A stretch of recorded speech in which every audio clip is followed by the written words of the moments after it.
Sur une route asphaltée, si vous essayez d'atteindre rapidement une vitesse très élevée, la voiture peut parfois se bloquer. En effet, la force de frottement du pneu dépend d'un paramètre important appelé glissement.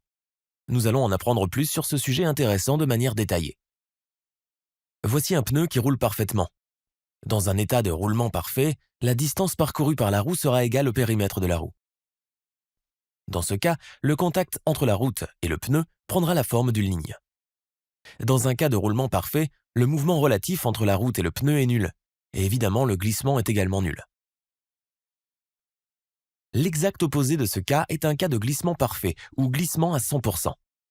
En général, les pneus se comportent entre ces deux extrêmes. La zone de contact du pneu et de la route sera toujours sur une surface en raison du poids qui agit sur elle. Comme on le voit ici, la roue se déplace moins que son périmètre pendant une révolution complète. En effet, le mouvement relatif entre le pneu et la route ne sera pas parfaitement nul. Une partie de ce mouvement sera toujours un glissement. Essayons d'en savoir plus sur ce phénomène. Nous avons vu précédemment ce que sont les cas de roulement parfait et de glissement parfait. Dans un cas de glissement parfait, les molécules du pneu et de la route se frottent l'une contre l'autre et une force de frottement est générée à l'opposé du mouvement du pneu. En bref, l'ensemble des molécules de l'air de contact seront glissantes dans ce cas. La question est maintenant de savoir quelle sera la nature de cette interaction microscopique pendant, disons, 50% de glissement. De tels cas entraînent la création d'une autre région intéressante appelée région d'adhésion.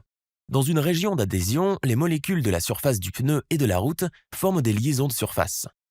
Ces liaisons sont appelées liaisons van der Waals et leur force de liaison est faible. Vous pouvez trouver les mêmes types de liaisons entre les couches de graphite dans un bouchon de crayon. Vous vous demandez peut-être comment il est possible qu'il y ait une liaison fixe sur un pneu en mouvement. Les liaisons dans la région d'adhésion sont temporaires et sont rompues par le mouvement du pneu. Pendant ce processus, la force générée par les molécules de la route sur les molécules du pneu sera dans la même direction que la force de frottement de glissement. Les chercheurs ne sont toujours pas d'accord quant à l'emplacement des régions d'adhésion et de glissement. La force de frottement totale produite par un pneu sera la somme des valeurs de frottement d'adhésion et de glissement. La valeur de la force de frottement d'adhésion est toujours supérieure à la force de frottement de glissement. Dans un état où le roulement est parfait, la valeur de la force de frottement est nulle. Cependant, lorsque la roue glisse à 100%, le frottement de glissement entre en jeu. On peut ainsi s'attendre à ce que les valeurs de frottement pour les autres niveaux de glissement varient comme ceci. Cependant, ce qui se passe en pratique est totalement différent. Pourquoi y a-t-il un comportement aussi étrange pour la variation du glissement par rapport au frottement? Pour comprendre ce comportement, prenons l'exemple classique d'un bloc en mouvement linéaire. Le bloc ne bouge pas tant que la force appliquée ne dépasse pas la force de frottement statique. Après le pic de force, le bloc glisse et la valeur de frottement chute soudainement. Remplaçons l'axe X par la valeur du glissement au lieu de la force appliquée. Cet exemple de bloc présente soit un glissement nul, soit un glissement de 100%.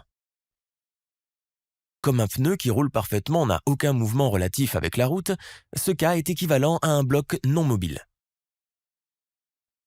Un pneu qui glisse à 100% est évidemment la même chose qu'un bloc en mouvement. Il est donc logique de s'attendre à un graphique similaire pour les pneus roulants également. En raison des propriétés flexibles du caoutchouc, dans ce cas, le graphique sera plus lisse. Le graphique du glissement par rapport au frottement est assez important dans la technologie ABS et d'autres analyses de la dynamique du véhicule. Le système de freinage anti-blocage est conçu de telle sorte qu'il actionne les freins dans la plage de taux de glissement de 8 à 30%. Nous allons maintenant voir comment la force de frottement et le glissement peuvent être calculés expérimentalement. Nous connaissons la formule de calcul du frottement. Les capteurs de couple de freinage sont utilisés pour mesurer la force de frottement. La force normale est mesurée à l'aide d'une jauge de contrainte. Ces deux valeurs permettent de calculer le coefficient de frottement. Le rapport de glissement est calculé à l'aide de ces équations. La vitesse angulaire et la vitesse de translation sont mesurées à l'aide de capteurs de vitesse de roue. La vitesse de translation est mesurée au niveau des roues non freinées. Cependant, lorsque les freins sont actionnés aux 4 roues, un radar est utilisé pour estimer la vitesse de translation du véhicule. Dans cette vidéo, nous avons étudié la variation de la force de frottement pour la conduite en ligne droite. Lorsque le véhicule prend un virage, l'aire de contact se déforme. L'angle entre la direction dans laquelle la roue est orientée et la direction dans laquelle la roue se déplace est appelé angle de glissement. Dans les prochaines vidéos de cette série, nous verrons comment l'angle de glissement affecte le frottement. N'oubliez pas de nous soutenir. Merci.